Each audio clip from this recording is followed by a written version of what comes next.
2024 లేదా 25లో డిగ్రీ లేదా బీటెక్ చదివారా? సాఫ్ట్‌వేర్ జాబ్ కోసం ఎదురు చూస్తున్నారా? అయితే కోడ్ జ్ఞాన్ 100 డేస్ కోర్సులో చేరండి, జాబ్ సాధించండి.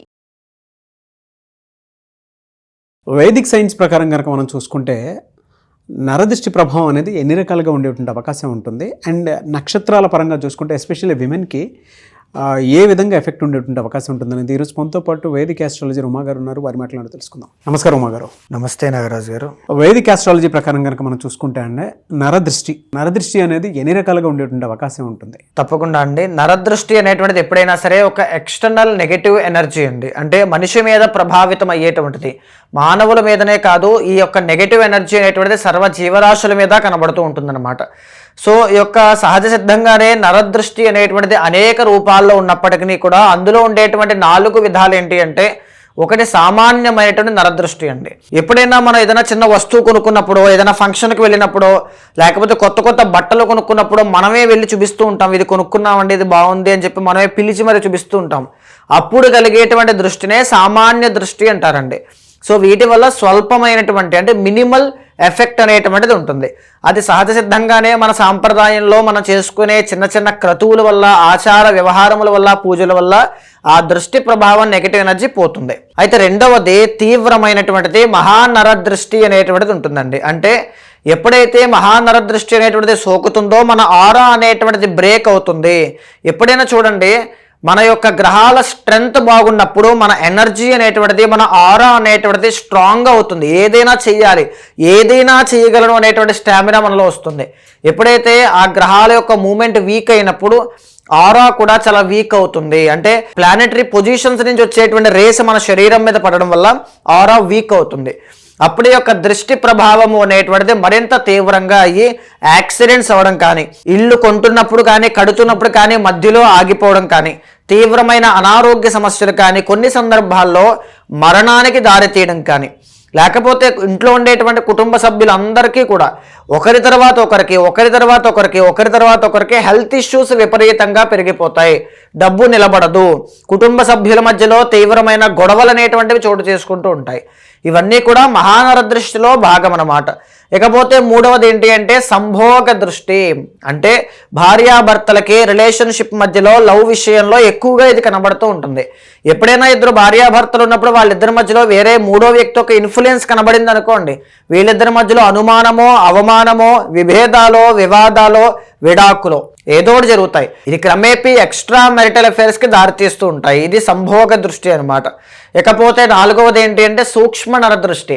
మన పక్కనే ఉంటూ ఉంటారండి. మన ఎదుగుదలను వాళ్ళు చూడలేకపోతూ ఉంటారు. సో అందుకే నువ్వు చెయ్యొద్దు, మోసపోతావు, వెళ్ళిపోతావు, పాడైపోతావు, కింద పడిపోతావు, ఇలా ఏదో ఒకటి చెప్పి మనల్ని ఎదుగుదల ఆపడానికి, మనల్ని కిందకి లాగడానికి ప్రయత్నం చేస్తుంటారు. దీనినే సూక్ష్మ నరదృష్టి అంటామండి. మీరు చెప్పిన దాని ప్రకారం కనుక మనం చూసుకుంటే అండి, నరదృష్టి ప్రభావం అనేది విమెన్కి రోహిణి నక్షత్రం వారికి ఏం ఉండేటువంటి అవకాశం ఉంటుంది? జనవరి నుంచి డిసెంబర్ వరకు అసలు ఏ విధంగా ఉంటుందండి? తప్పకుండా అండి. రోహిణి నక్షత్రం వాళ్ళంటేనండి, జనరల్లీ రోహిణి నక్షత్రంలో కృష్ణ భగవానుడు జన్మించినటువంటి నక్షత్రం అండి. సో ఇక్కడ వీళ్ళకి రోహిణి నక్షత్రానికి అధిపతి చంద్రుడు. జనరల్లీ వీళ్ళు చాలా సెన్సిటివ్ అనమాట. ఎవరిని బాధ పెట్టాలనుకోరు, కానీ ఐశ్వర్యవంతంగా జీవించాలి అనేటువంటి కోరిక వీళ్ళకు ఉంటుంది. అంటే గొప్పగా ఎదగాలి, కష్టపడాలి, సాధించాలి, 10 మందిని కాపాడాలి, నేను బాగుండాలి, ఈ రకమైనటువంటి కోరికలు, తాపత్రయం ఎక్కువగా వీళ్ళకు ఉంటుంది. సో జన్మతః వీళ్ళకి నక్షత్ర దోషం అనేటువంటిది ఉండడం వల్ల చిన్నప్పుడు పుట్టిన తర్వాత చిన్న అనారోగ్య సమస్యలు అనేటువంటివి కూడా ఉంటాయి. వీళ్ళకి 25 సంవత్సరాలు దాటిన తర్వాత లైఫ్లో ట్రాన్స్ఫర్మేషన్ అనేటువంటిది కనబడుతుంది. అయితే ప్రధానంగా మనం చూస్తే కనుక ఈ 4 రకాలైనటువంటి నరదృష్టి ప్రభావాల్లో మహానరదృష్టి అనేటువంటిది, సూక్ష్మ నరదృష్టి అనేటువంటిది వీళ్ళకి ఎక్కువగా ఉంటుంది. అంటే జీవితంలో కొన్ని సందర్భాల్లో మానసికంగా కృంగిపోవడము అనేటువంటిది రోహిణి నక్షత్రం వాళ్ళు చూస్తారు. ఎప్పటికప్పుడు వీళ్ళు వాటిని ఆ మహానరదృష్టి నుంచి బయటికి రాగలిగితే అసలు ప్రపంచంలో ఎవరూ వీళ్ళంత ఆనందంగా, ప్రశాంతంగా ఉండలేరండి. అంత హ్యాపీగా ఉంటారు. అంటే ఆ గ్రహణం లాంటి ఆ నెగిటివ్ ఎనర్జీ ఎప్పుడైతే తొలగిపోతుందో చాలా హ్యాపీగా ఉంటారండి. రోహిణి నక్షత్రం వాళ్ళకు ఉండే అదృష్టము అదే, శాపము అదే. మానసిక ప్రశాంతత అది తప్ప అన్నీ ఉంటాయి. మానసికంగా ప్రశాంతంగా ఉండడానికి ప్రయత్నం చేయాలి. రెండోది ఏంటి అంటే సూక్ష్మ నరదృష్టి. మీ పక్కన ఉండేటువంటి జనాలను ఎప్పుడైతే నమ్మడం స్టార్ట్ చేస్తారో వాళ్ళ వల్ల వచ్చే సమస్యల్లో విపరీతంగా ఇబ్బంది పెడతారు. Especially women. ఆడవాళ్ళకి ఆడవాళ్లే శత్రువులు అన్నట్టుగా మీకు మీ ఆడవాళ్లే శత్రువులు ఎక్కువగా ఉంటారు. అది అత్తగారు కావచ్చు, లేకపోతే స్నేహితురాలు కావచ్చు, లేకపోతే ఎవరైనా అమ్మాయి కావచ్చు, లేకపోతే ఎవరైనా కావచ్చు. ఖచ్చితంగా మీకు ఆడవాళ్లలోనే శత్రువులు ఉంటారు. మహానరదృష్టి యొక్క ప్రభావం చేత హార్మోనల్ ఇంబ్యాలెన్సెస్ మీకు తీవ్రంగా ఉంటాయండి. అంటే ఒక్కొక్కరికి ఒక్కొక్క రకంగా ఎఫెక్ట్ చేస్తుంది కదా. ఆ దృష్టి నెగిటివ్ ఎనర్జీ వచ్చినప్పుడు మీ శరీరం దానికి ఎలా అనుగుణంగా తట్టుకుంటుందో ఆ జ్యోతిష శాస్త్రం ముందే చెప్పింది. ఖచ్చితంగా హార్మోనల్ ఇంబ్యాలెన్సెస్ అనేటువంటివి క్రమేపీ అవి సంతానానికి ఇబ్బంది కలిగించడం కానీ ఇలాంటివి ఖచ్చితంగా ఇబ్బంది పెడుతూ ఉంటాయి. అయితే ఈ యొక్క రోహిణీ నక్షత్రం వాళ్ళకి 2026లో మనం చూసుకుంటే జూన్ 1వ తారీఖు దాకా గురుబలము అనేటువంటిది కాపాడుతుంది. గురువు అనేటువంటి ఆయన ఎప్పుడు కూడా స్ట్రాంగెస్ట్ ఆరా అండి, దేవగురువు కాబట్టి ఆయన ఉన్నంతకాలము కూడా ఏదో ఒక విధంగా ఎన్ని కష్టాలున్నా ఏది లెక్క చేయకుండా ముందుకు వెళ్ళిపోతారు. స్ట్రాంగెస్ట్ ఆరా అన్నమాట. కానీ ఆ గురువు అనేటువంటి ఆయన జూన్ 1వ తారీఖు వరకు మాత్రమే మీకు అనుకూలంగా ఉన్నారు. ఈ జూన్ 1వ తారీఖులో మళ్ళీ ఫిల్టర్ చేస్తే మార్చి 15వ తారీఖు దాకా వక్రగతిలో ఉంటారు. అంటే వక్రగతిలో ఉంటే జన్మం మీద గురు ప్రభావం పడుతుంది కాబట్టి సంపూర్ణమైన గురుబలం ఉండదు. మార్చి 15 దాటిన తరువాత అసలైనటువంటి గురుబలాన్ని మీరు చూస్తారండి. ఏ విధంగా చూస్తారు? పేరు ప్రఖ్యాతలు విపరీతంగా పెరుగుతాయి. ఖచ్చితంగా డబ్బు అనేటువంటిది విపరీతంగా వస్తుంది. ఎప్పుడూ లేని విధంగా కెరీర్లో వచ్చేటువంటి మార్పులన్నీ కూడా మీరు హ్యాపీగా ఎంత ఎక్స్పెక్ట్ చేస్తారో దానికి అన్ఎక్స్పెక్టెడ్ మనీ అనేటువంటిది కూడా వస్తుంది. అది గురుబలం చేసేటువంటి పని అనమాట. అది ఎప్పుడుంది మీకు? మార్చి 15 తరువాత మాత్రమే ఉంది. అప్పుడు దాకా నోటి దాకా రావడం, వెనక్కి వెళ్ళడం, ఇవే కనబడుతూ ఉంటాయి. ఇకపోతే 4వ స్థానంలో కేతు యొక్క ప్రభావము ఉండడం వల్ల కుటుంబ పరిస్థితుల్లో మానసిక ప్రశాంతత అనేటువంటిది ఉండదండి. ఎప్పుడు ఏదో ఒక గందరగోళమైన పరిస్థితులే, ఎప్పుడు ఏదో ఒక టెన్షన్లు వస్తూనే ఉంటాయి. సో వాటి విషయంలో జాగ్రత్తగా ఉండాలి. అయితే రోహిణీ నక్షత్రం వాళ్ళు ఏం చేస్తే దీని నుంచి బయటకు రాగలుగుతారు? స్ఫటికమాల ఉంటుంది చూస్తారా, అది ధరించండి. దానివల్ల రోహిణీ నక్షత్రం వాళ్ళకి చంద్రబలము అనేటువంటిది పెరుగుతుంది. మీకు ఉండేటువంటి గొప్ప వరం ఏంటంటే మీరు అనుకుంటే ఏదైనా సాధించగలరండి. కానీ ఆ అనుకోవడానికి మానసిక ప్రశాంతతే దొరకదు ఎక్కడ కూడా. ఆ స్ఫటికమాల అనేటువంటిది ధరించడం వల్ల శారీరక, మానసిక, ఆర్థిక సమస్యల నుంచి బయటికి రావడం కనబడుతుంది. ఇంకొకటి ఏంటి అంటే చంద్రుడికి సంబంధించినటువంటి యంత్రాన్ని ఇంట్లో స్థాపన చేయండి. ఎప్పుడైతే దాన్ని మంత్రించి సిద్ధి పొందినటువంటి ఆ యంత్రాన్ని మీరు ఇంట్లో పెడతారో దానివల్ల చంద్రబలం పెరుగుతుందండి. చంద్రుడు అంటే మనస్సు కారకుడు. మనసులో ఏదైతే సంకల్పం అనుకుంటారో మనసా వాచా కర్మణ అది నెరవేర్చడానికి చంద్రబలం పెరిగినటువంటి ఆ యంత్రము మిమ్మల్ని కాపాడుతూ ఉంటుంది. ఇకపోతే జెమ్ స్టోన్స్లో ఏది ధరిస్తే మీకు బాగుంటుంది అంటే పెరల్స్ అంటే ముత్యములు కానీ, శ్వేత శుక్రరత్నము కానీ, పెళ్ళైన వాళ్ళైతే వజ్రము కానీ ధరించవచ్చు.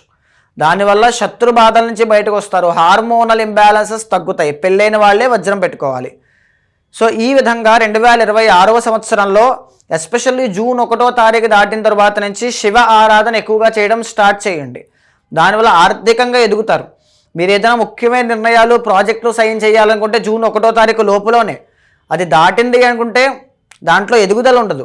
కాబట్టి తెలివితేటలతో నిర్ణయాలు తీసుకోండి, సమయస్ఫూర్తితో అడుగులు వేయండి. జూన్ 1వ తారీఖు దాటిన తర్వాత ప్రతి సోమవారము శివ ఆరాధన అనేటువంటిది చేస్తూ ఉండండి.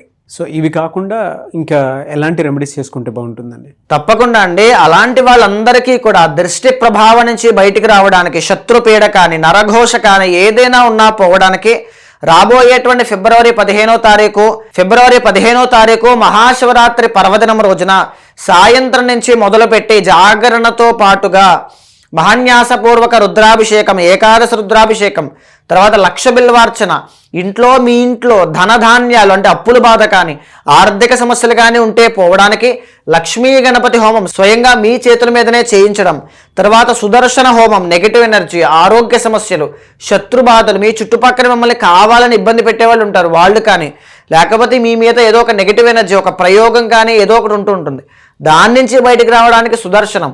మూడవది ఏంటి అంటే కమలాత్మిక. దశమహావిద్యల్లో భాగమైన కమలాత్మిక ఎప్పుడైతే మీరు కూర్చుని అక్కడ చేస్తారో ధనధాన్యాలు అనేటువంటివి పెరుగుతాయి, ఐశ్వర్యము అనేటువంటిది పెరుగుతుంది. తర్వాత రాజశ్యామల. ఉన్నటువంటి స్థితి నుంచి మీరు ఉన్నతమైన స్థాయికి వెళ్ళాలి అంటే రాజశ్యామల అమ్మవారు మిమ్మల్ని కాపాడుతూ ఉంటారండి. రాజశ్యామల ఇవన్నీ కూడా స్వయంగా హోమాది క్రతువుల్లోనూ అభిషేకాల్లోనూ మీరే పాల్గొనండి. తర్వాత శ్రీ విద్య ఉపాసన ఉండే వేద పండితుల ద్వారా ఆశీర్వచనాన్ని అందుకోవడం వల్ల మహాశివరాత్రి తరువాత నుంచి మీ జీవితంలో మార్పులు అనేటువంటివి కనబడతాయి. ఏ దృష్టి ప్రభావము కూడా మిమ్మల్ని ఇబ్బంది పెట్టదు. సో మహాశివరాత్రి రోజు ఎవరైనా సరే పార్టిసిపేట్ చేయడానికి అవకాశం ఉంది. తప్పకుండా అండి. ఒకవేళ వేరే దేశాల్లో ఉన్నా సరే పరోక్షంగా కూడా దర్శనం చేసుకోవచ్చండి. ఎక్కడుండే అవకాశం ఉంటుందండి? హైదరాబాద్లోనే చేస్తున్నాను నాగరాజు గారు. ఓకే, ఆన్లైన్ ఆఫ్లైన్ రెండు ఉంటాయి. రెండు ఉంటాయి, ఎవరైనా సరే దర్శనం చేసుకోవచ్చు. థ్యాంక్ యూ అన్న, థ్యాంక్ యూ సో మచ్ అమ్మ గారు. నమస్తే అండి. చూసారు కదన్న వీడియో. ఈ వీడియోపై మీ అభిప్రాయాన్ని కమెంట్ బాక్స్లో పోస్ట్ చేయండి. ముఖ్యంగా మీరు కనుక మీ వ్యక్తిగత జాతకం కోసం వేదిక్ సైన్స్ ప్రకారం కనుక మీరు చూపించుకోవాలి అనుకుంటే మాత్రం స్క్రీన్ మీద ఉమాగారి కాంటాక్ట్ నెంబర్ కనిపిస్తుంది. దానికి మీరు కాల్ ఆర్ మెసేజ్ వాట్సాప్ చేసినా సరే మీరు అప్రోచ్ అవ్వచ్చు. లేదు రెమెడీస్ కోసం ఖచ్చితంగా అంటే ప్రతి శివరాత్రికి ప్రతి ఇంట్లో జాగారం చేస్తూనే ఉంటారు. అలాంటి మహాశివరాత్రి రోజు ఆ కార్యక్రమంలో కనుక మీరు పాల్గొనాలి అనుకున్నటువంటి వాళ్ళు ఎవరైనా సరే స్క్రీన్ మీద మీకు కాంటాక్ట్ నెంబర్ కనిపిస్తుంది కదా, దానికి మీరు కాల్ ఆర్ మెసేజ్ వాట్సాప్ చేసినా సరే మీరు డెఫినెట్గా ఎన్రోల్ చేసుకోవచ్చు. అది హైదరాబాద్లో ఉంటుంది. లొకేషన్ కూడా ఎవరైతే కాంటాక్ట్ అవుతారో వాళ్ళకి మాత్రమే తెలియజేస్తారు. At the same time online offline రెండు ఉంటాయి. ఎవరున్నా సరే మీరు అప్రోచ్ అవ్వచ్చు. ఈ వీడియో లైక్ చేయండి, షేర్ మాత్రం తప్పకుండా చేయండి. ఇలాంటి మరిన్ని వీడియోస్ కోసం మా ఛానల్ ఫాలో అవ్వండి. Thank you.